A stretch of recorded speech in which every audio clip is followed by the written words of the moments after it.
One of the biggest Apple events ever is happening in just a few weeks, and the last-minute leaks that are coming in these days are absolutely crazy. Just a few weeks ago, we got a pretty big iPhone leak that was insane and showed us the new colors, and now we have some final leaks on other new products coming that are some of the worst Apple leaks of all time. Good for us and bad for Apple, and someone at Apple HQ is definitely getting fired. Let me break down all of the crazy final iPhone leaks and give a huge thanks to Wispr for sponsoring this video. So in just a matter of days from today, a couple of big things are gonna happen. Apple's officially gonna get a new CEO.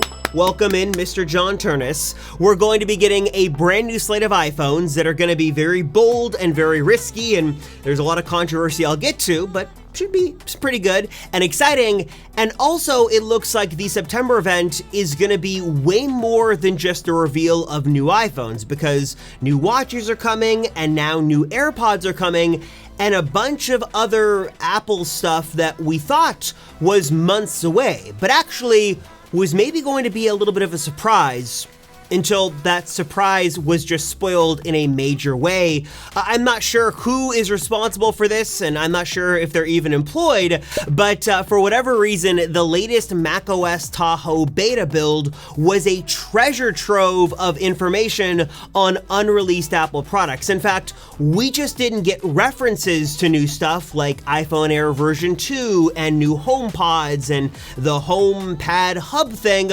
but also a video leak, like an official video of brand new AirPods. We've been talking for a while about AirPods Pro with cameras, and Apple themselves just accidentally leaked it early. Essentially, what the video shows and kind of describes is Siri talking about visual intelligence with AirPods Pro. Basically, the ability to hold something up and have the cameras on your AirPods capture them and then save that information or give you more context, or basically work with the new Siri AI stuff to make that information you see in the real world really useful. It's kind of like having smart glasses, but instead of, having to wear these and capture them this way, it would just be able to kind of see out your ears, as weird as that sounds, and capture the world around you.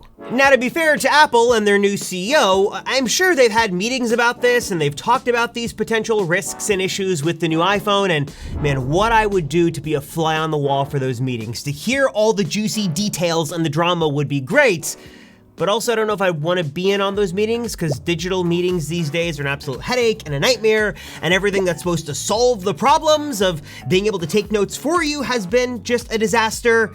That is, until now, because I'm actually teaming up with this video sponsor, Wispr, not just to once again rave at how much I love their lightning fast and accurate voice-to-text app, but also to introduce you to a brand new component, Wispr Note Taker, that really does make it feel like you've got a personal digital assistant taking all of your meeting notes for you in a way that actually works and is actually useful. I love that it's just running on your local device and it's not like a bot joining the meeting and being a distraction, and you'll immediately notice not just the speed and the accuracy that Wispr is known and loved for, but also just how intelligent it is. It's automatically labeling speakers. You can actually parse through that later with the help of Wispr Note Taker, but also understanding your personal dictionary and context. So the big one for me is that when I'm talking TAC, I'm not talking about like a thumbtack, but like TAC, T-A-C, the channel you're watching this video on. It works on all the popular meeting platforms you're already using. Again, it's running on your device, and it's not a separate thing to download and install. In fact, if you guys want to try it, I'll throw a link down below. Wispr Note Taker is free to use on Mac. You can try it for yourself right now.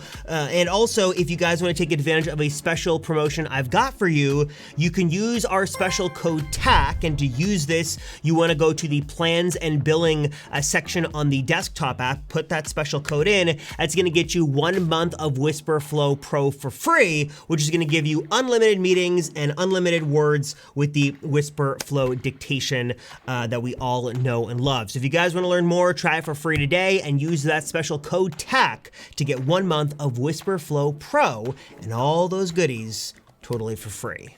Also, tons of code in here and references for new AirPods 5, so if you're looking for non-pro versions, those look like they're coming soon. And then, like I mentioned, a bunch of references to new colors for HomePods that are finally going to be getting updated with new Siri Apple Intelligence support. Of course, as per usual, we're also getting some last-minute leaks on the iPhone 2026 lineup, and it's kind of more confirmation of what we've been talking about all along. 18 Pro, 18 Pro Max, iPhone Ultra are all coming.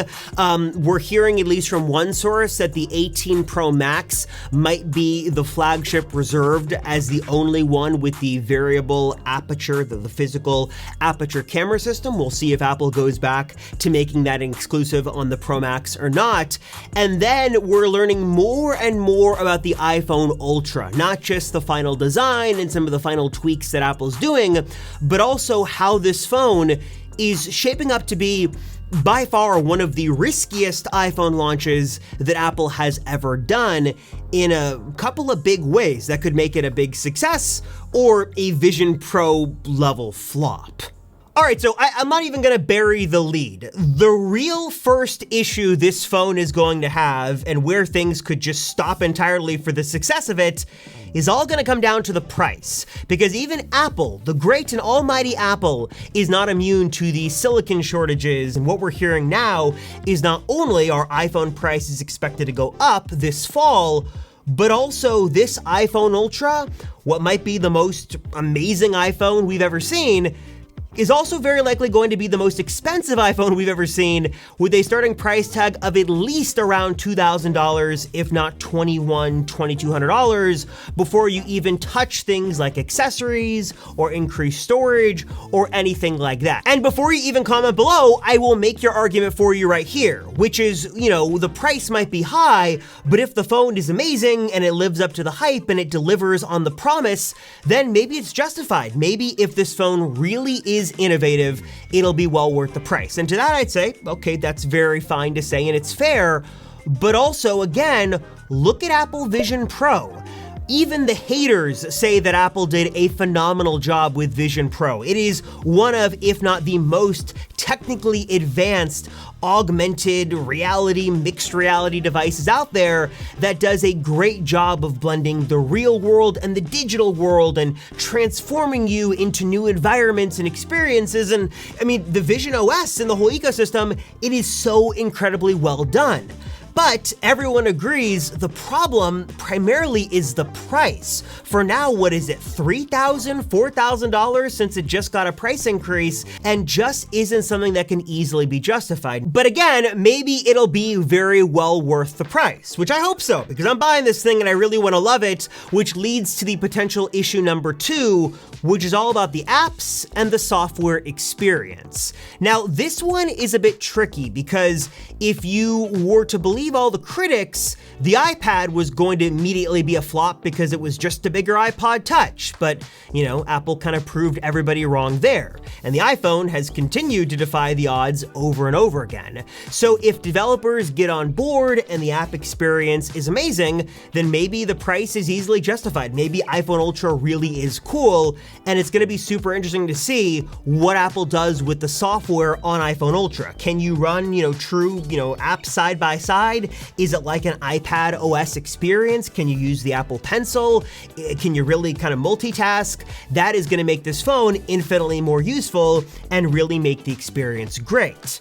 The problem is, if the apps aren't really that much different, and if developers, for whatever reason, don't get on board, and it's just a blown up iPhone experience, that's gonna be a lot harder to be successful and to justify. Now, this next problem, I think, is the scariest one for Apple. It is the one they are terrified about. It's one of the reasons they didn't even want to make this thing in the first place. They really, really hope it doesn't pop up.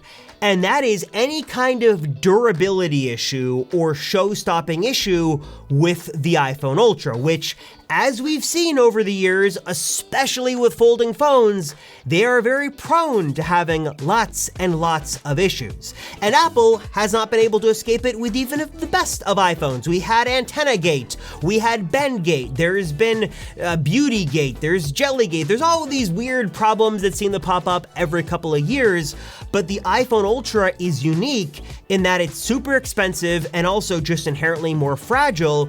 And all it takes is someone to do a crazy demo of how easy it is to break the screen or to get the crease messed up or the hinge messed up. A little speck of dust gets in there and you're done.